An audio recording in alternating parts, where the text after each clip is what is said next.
Ce nouveau chapitre concernant l'appendicite aiguë va traiter des complications. Donc, la principale complication de l'appendicite est la perforation de la paroi appendiculaire qui va entraîner une symptomatologie particulière.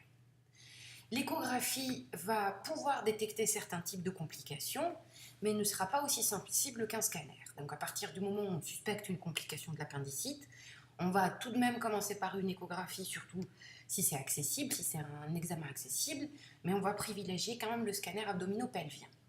Les complications ne sont pas dissociables les unes des autres et présentent un continuum temporel. Qu'est-ce que ça veut dire? Ça veut dire qu'à partir du moment où on fait une appendicite aiguë, on risque d'avoir un plastron. Un plastron, c'est une réaction inflammatoire périappendiculaire qui va faire une poche avec du grêle qui va essayer de contenir cette inflammation. C'est ce qu'on appelle un plastron. Parfois, cette inflammation n'arrive pas à être contenue et il va y avoir un abcès, c'est-à-dire une péritonite localisée. Le liquide sécrété par cet appendice perforé ne va pas diffuser partout dans le péritoine, mais va se retrouver collecté dans une poche sous forme d'abcès. Parfois, cet abcès va se rompre et provoquer une péritonite généralisée.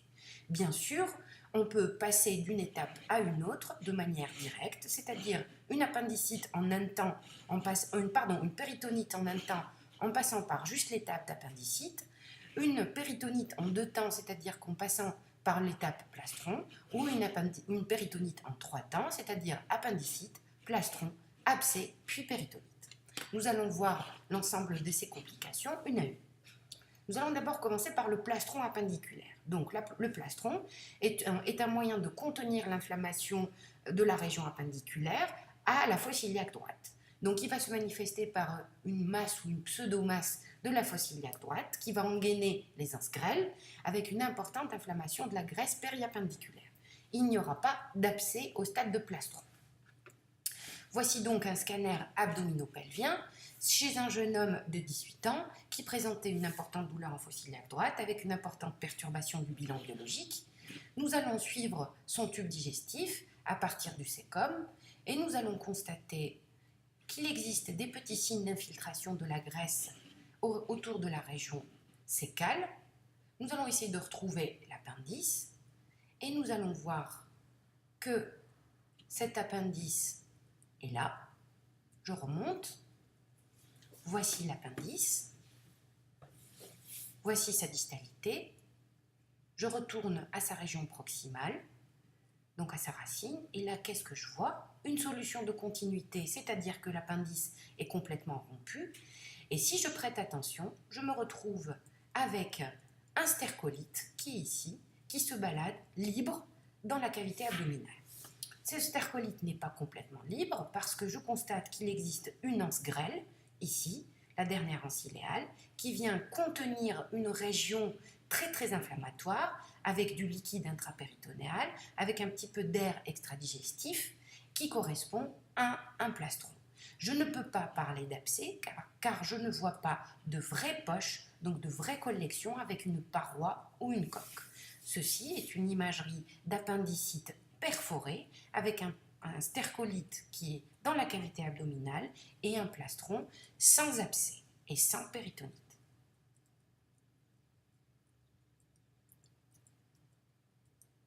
Je finis. Voilà. Donc, on va passer maintenant à l'abcès. L'abcès est une vraie collection. L'abcès, c'est comme un abcès sous-cutané, sauf que cet abcès va être en regard de l'appendice. Donc, c'est une collection liquidienne qui présente une paroi, une vraie paroi, qui va se rehausser après injection de produits de contraste. Et il va y avoir une réaction inflammatoire importante des mésos et des organes adjacents, et notamment des anses grêles. Nous allons voir un exemple. Voici donc un scanner abdominopelvien, je vais essayer de retrouver l'appendice. Je vois ici un appendice qui est très très inflammatoire, augmenté en taille. Je le suis et là, qu'est-ce que je constate? Au contact de cet appendice, je vois une collection liquidienne, donc avec des densités liquidiennes, une paroi propre que j'individualise très bien, qui se rehausse. Donc ceci est un abcès et une importante, très importante infiltration de la graisse autour de cet abcès et autour de l'appendice. Ceci est une imagerie d'abcès appendiculaire. bien sûr, je constate qu'il existe une importante inflammation réactionnelle des anses digestives et notamment du sigmoïde. Parfois, si cet abcès est volumineux, s'il est très symptomatique, bien sûr, la chirurgie ne peut pas être faite d'emblée, il faut refroidir cette inflammation.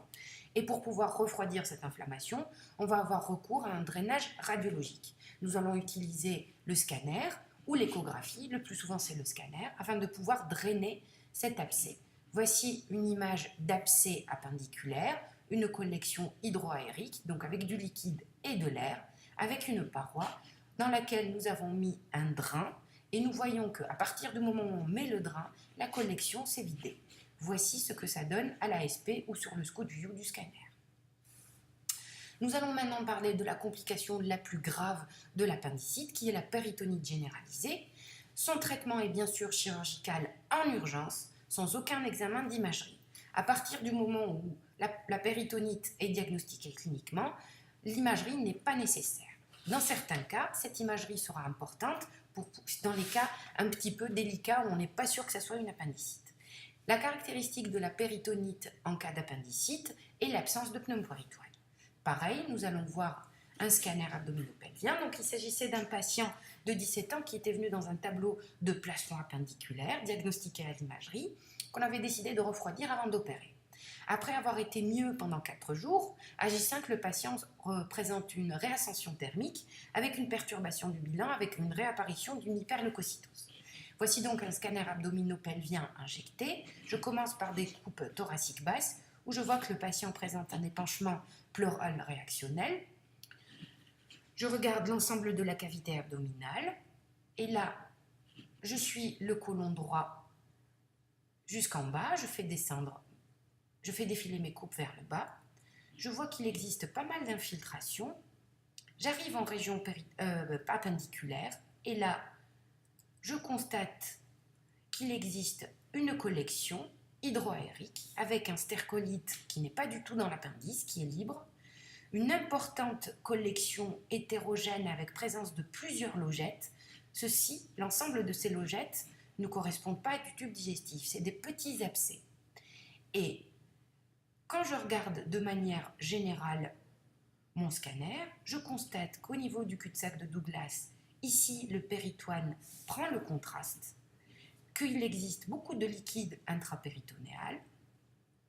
Je vérifie comment se comporte le péritoine partout dans la cavité abdominale et je constate que ce péritoine prend énormément le contraste et qu'il existe du liquide un peu partout dans cette cavité péritonéale. Donc, il s'agit d'un tableau de péritonite appendiculaire avec présence d'un abcès appendiculaire ici. Et ceci correspondait au tableau clinique car le patient présentait une contracture. Donc, ceci est un tableau scanographique de péritonite appendiculaire qui s'est passé en 2 temps. Voici, donc c'est fini pour le topo des complications. Nous allons voir dans un prochain chapitre les diagnostics différentiels.